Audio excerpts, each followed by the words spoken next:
All right. Good afternoon, ladies and gentlemen, and welcome to our podcast this week. We're going to be talking about learning theories. As always, I'm Patrick Myers, one of your associate professors here at SUNY Plattsburgh teaching French.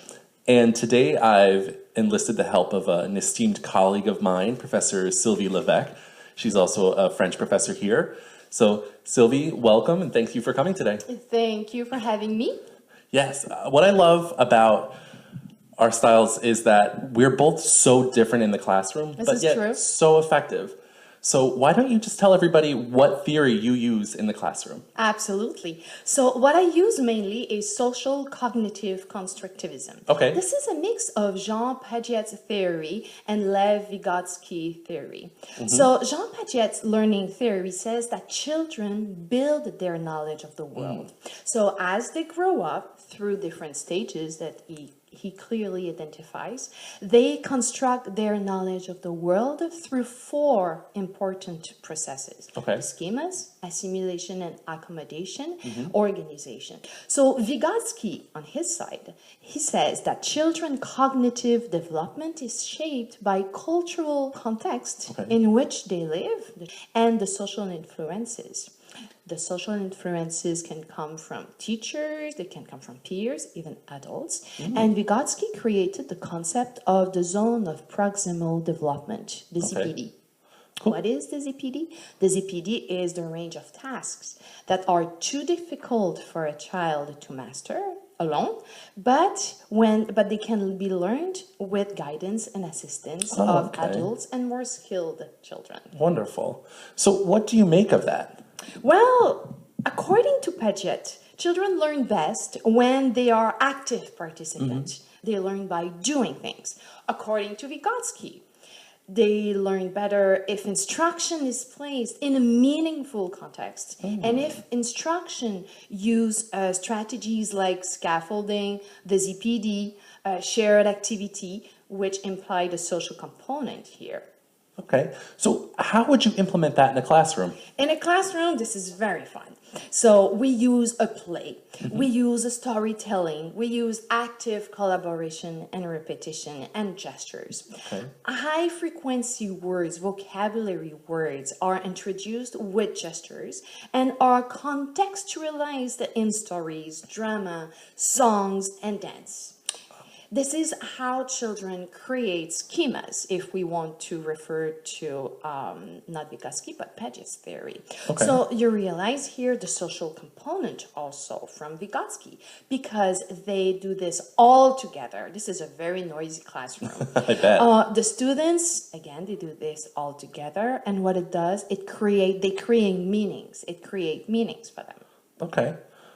Do you want to show me an example of that? Yes, why not? Sure. So one of the example, I brought my friends here some puppets. Ah, So puppets. If you want to hold them. Yeah, definitely. So Looks like a little dog. yes, A- this is a boy. Henri. Henri? This is Christine. Christine. Yes, Good. and this is, let's explain. So this Sure. is the play, one of the play. This is the first one of the first one. Okay. So this is Le Garçon qui joue des tours. And every children have a set of puppets. Okay? Okay. So when I read the story to the kids, I do gestures. Okay. They read it also with me Okay. using the puppets and acting with the puppets. Oh, okay. Let's give an example. Sure. Let's say that Henri says, you can repeat. So let's say that Henri says, viens, Christine. So you can repeat. So c'est viens, Christine. On va parler avec la cuisine. Normally, I have an image here that describes the cuisine. Okay. Amélie. Okay. Je sais qu'elle aime son petit chien Pico.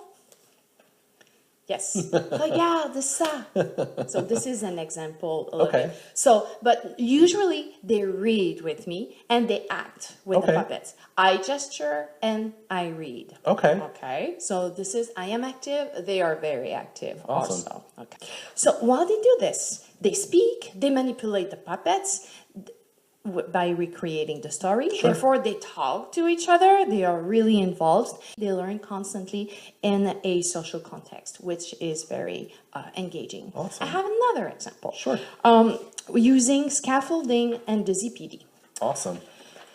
Let's say, yes, merci pour les puppets. Thank you You're for welcome. using the puppets. Let's say that we have to learn how to answer, yes, merci Patrick, how to answer questions. Okay. So what I'm going to do, I'm going to show up on the smart board those questions.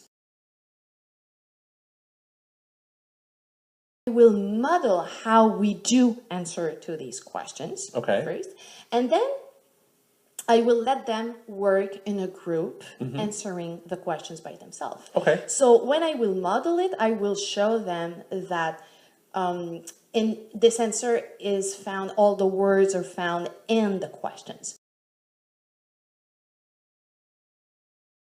So this is very easy. All the words are in the question. So the second one, Sure. the words are not all in the question. I see. So you have to take the book and look for one or two words that are part of the answer. Okay. So this is an example, a great example of scaffolding, because this is very, very easy. Yep. And there's one more level of difficulty here. Oh, I see. So when they answer it, when they work collaboratively together to answer the questions, I circulate in the room and I provide support by questioning them, probing them, gesturing with them. So I am very active in their process of building their knowledge of the world too, of the French world and the French language in this example. And I make sure that all the activities are in that zone of ZPD, that they are able to, they cannot do it themselves, but with my help, the questioning, the probing, the gesturing, they will be able to do the activities to answer the questions in this example. Awesome. Sounds great. Very fun. Yes, it is very fun. I kind of wish I learned French that way. So why do you choose these strategies for your classroom? Because this is the way that students learn. This is very active, this is engaging, they work together, they constantly speak, they talk, they move, they sing, they dance, and they feel emotion too. Because we are acting the play by group, sometimes this is individually, a small group, sometimes this is one or two person are going to do one character. And at the end of the year, we're going to present the play to grandmother, the parents, the family, the friends. So this is this is very social. They all work together in order to present it. At the I'm end sure of the they year. love that. So using all the same words in different situations, because sometimes this is with dance, sometimes this is with the play, sometimes this is with activities. So this is part of the assimilation process of the language, but all in the same context. So this is really meaningful for them. Awesome. Awesome. I love it. I think it's a great theory. Oh, good. I'm glad you like it. Now, talk to us about yours. Well, mine, it's a little different, but I use the information processing approach. It emphasizes how people manipulate information, how they monitor it, and how they strategize about it. So basically, it's all about how the information comes in, how you store it, and how it comes out. Okay. What do you make of that? Well, it's all about getting the information into the memory effectively. The keyword is effectively. Okay. So the goal is for the information to stay in the memory long term. It's also about being able to create solid cues or prompts for students to be able to retrieve that information on command. Okay. Why did you choose that method? Well, I chose this method because it's kind of along the lines of how I learned French maybe 20-something years ago. But I find it extremely effective, and this method emphasizes multiple ways for students to incorporate the vocabulary. And how do you implement this in the classroom? Well, author Cheryl Feinstein argues that thematic units allow in-depth study and richer learning. So using relative examples that are interesting will increase students' motivation to learn. So in this example that I'm going to show you next, I've used a unit teaching clothing, colors, and the verb porter, to wear. Yeah. So what is the steps that you're going through with that? So the first way I do this is with encoding. Okay. This is getting the information into your memory. Okay. So in order to achieve successful encoding, you have to undergo 5 steps. Okay. So first, let me just say that each unit can last anywhere from like a week to 2 weeks. Okay. So these 5 processes are incorporated over that whole unit. It's not all done in one day. Okay. So the first thing that we do when we teach vocabulary is we write it on the board and then we have the students repeat it. Okay. This is called rehearsal. Okay. So we'll say the words 3 times, 4 times, just until the students get a sense of the word. Okay. So for example, will you rehearse with me? Sure, absolutely. So the first word I would write would be une chemise, which is a shirt. Okay. So say it with me. Une chemise. Une chemise. Une chemise. Perfect. So getting those words into your memory is great, but just rehearsal alone, they don't stay in there very long. So what we need to do is some deep processing. So just some scientific facts. Researcher Anita Salkman says that when you give meaning to words, word associations are reinforced. This helps achieve deep processing. So in my example in the classroom, what we'll do is we'll take that noun and we'll give it an adjective. Okay. So in this case, a color. So une chemise bleue, Okay. un pantalon noir, un manteau rouge, stuff like that. Okay. All right. Salkman also says that to build nonverbal representations, it helps to give a visual. So this helps us achieve elaboration. So what you'll see on the screen, or if you can see in my picture here, is we'll show visuals. So this gentleman here is wearing a shirt and pants. So I will say something to the class like, qu'est-ce qu'il porte? Okay. The class will say probably, il porte une chemise bleue. Perfect. And then maybe let's look at this lovely lady. Qu'est-ce qu'elle porte? Elle porte un ensemble jaune. Ouais, absolument. Perfect. So giving the visual really helps get that into their minds as well. Okay. So the next step is called constructing images.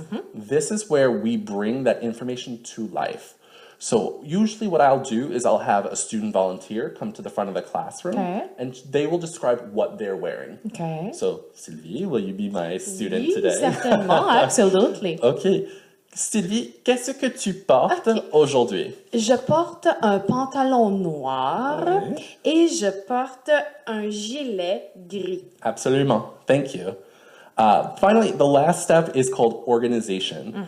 What we do here is I have the students pick a partner and they'll work together on an activity, which you guys will see on the screen in just a second. It's going to show a bunch of different questions asking what color certain items are. These items are very basic, like the French flag. What color are oranges? What color are apples? So after about 10 minutes of them working together, we'll go over it together as a whole in the class. Okay, good. Wow, this is impressive how it is very structured, distinct steps. Is it what is presently used mainly in classrooms today? Yeah, this approach is used by a lot of teachers, but I think that successful teachers will make sure to incorporate all 5 of these prompts, not just 1 or 2. Okay. You have to do all 5 to successfully encode. Okay. Is there any other strategy you'd like to share with us today? Of course. So I've told you guys how to get the information in your brain. Yes. I haven't told you how to effectively get it out. Yes. So in order to do that, we use a process called retrieval. So what is exactly retrieval? Retrieval is pulling information from your mental data bank on command. What it is it calls on cues or prompts to reinforce vocabulary. So I'm going to ask you a question. Yes. How many encounters with a word do you think it takes before we truly acquire it? I would say about 8 or 9. That's actually not too far off. According to research, Nation recommends 5 to 16 different encounters with a word to acquire it. It sounds like a lot. Yeah. So with retrieval, my job is to consciously cue the reactivation of the vocabulary. So to do this, I use recall. Recall is allowing students to pull information without a prompt. Okay. So they will start the class with 3 warm-up questions, kind of just to get their mind flowing. So you'll see an example of these on the screen in just a second.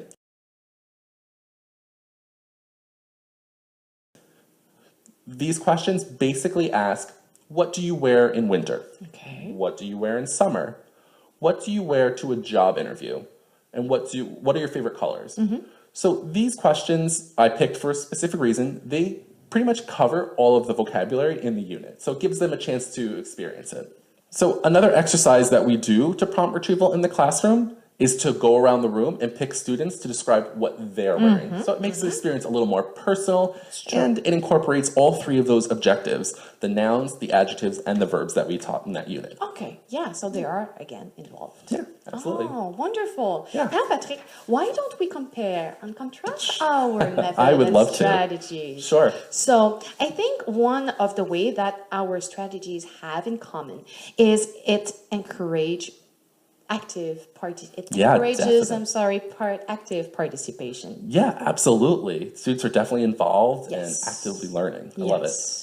I think both of our theories are content-based. Also, I think that they are very auditory, where it takes a lot of listening. they are. I think that mine's a little more visual, though. Yes, and mine is a little bit more kinesthetic. Yeah, I That's think so, true. too. And mine, I noticed when I taught it,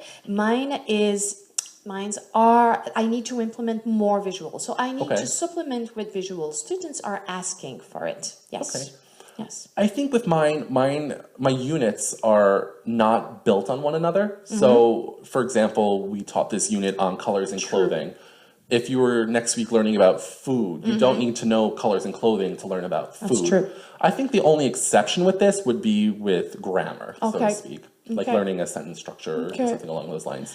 In mine, every activities, all lessons, they build on each other. Yeah. You have to really master the previous one before going to the next one. Although there's a lot of repetition in all of this, but you really have to, they build on each other. Like the kits, like this is one kit, Le Garçon qui joue des tours. There's another kit after that. Okay. So you need to master the first kit, the vocabulary of the first kit. You want to learn the vocabulary of the next kit. Oh, Yes, so okay. they really build on each other. And I can have 100 activities over maybe 3 or 4 months. Oh, wow. You see, my units In one last kit. maybe a week, 2 weeks. Okay. So it's not Okay. as Okay. long as that. Okay. Um, What else? I think mine also incorporates a lot of different ways on how to use vocabulary. Okay. And I think yours, It's more by experiencing. It's Yeah. more by doing. And it's more also by feeling. absolutely. Yes, those things Yeah. are more used in my method. Yeah, Well, I think that's I think that's all the time we have. Thank you so much for joining me. Thank you It's for been a pleasure. inviting me today. Anytime. You're welcome Next back anytime. time. Yes. All right. Have a good day. Thank you.